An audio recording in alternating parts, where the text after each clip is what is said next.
Украина баш каласы Киевда урам жыйыштыручылары үзәктә айларча барган протест вакытында җыелган баррикадаларны сүтәргә дип килгәч, ачулары чыккан пикетчылар аларга шишәләр ата башлады. Машина күпчәлекләренә ут төртте. Протест белдерүчеләр хөкүмәт вәгъдә иткән реформаларны үти башлаган чакка кадәр мәйданда калачакларын белдерде. Бәйсезлек мәйданында каршылык чаралары гыйнвардан бирле барды һәм Виктор Януковичның урыныннан алынуына китерде.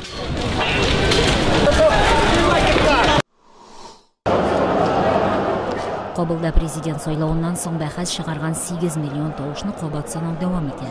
Сайлауда җиңелгән дип саналган Габдулла көндәше Әшрәф Ганиның җиңүен танырга теләмәде.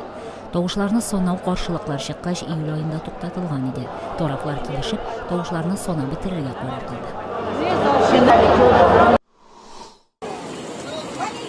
Түркмәнстанның көнчыгышындагы Төркмәнабад шәһәрендә халык автобусларга утырыр өчен озын чиратлар торырга мәҗбүр. Мондый вазгыять хакимиятләрнең хусусый автобусларга яңа төрле лицензия алу таләбе сәбәпле килеп туды.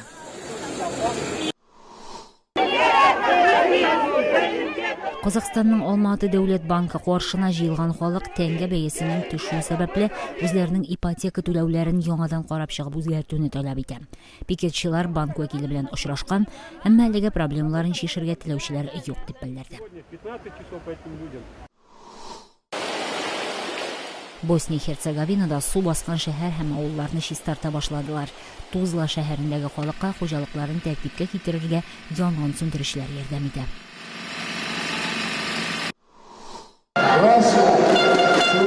Таҗикстанда 52 илдән килгән тэквондо көрәшчеләре дөнья беренчелегендә катнашты.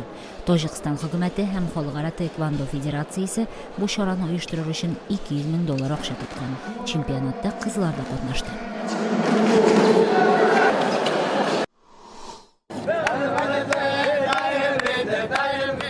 Акыштагы яһүд мәктәпләре һәм раввиннар Русия яһүдләренең дини үзаңнарын арттыру чарасын башлады.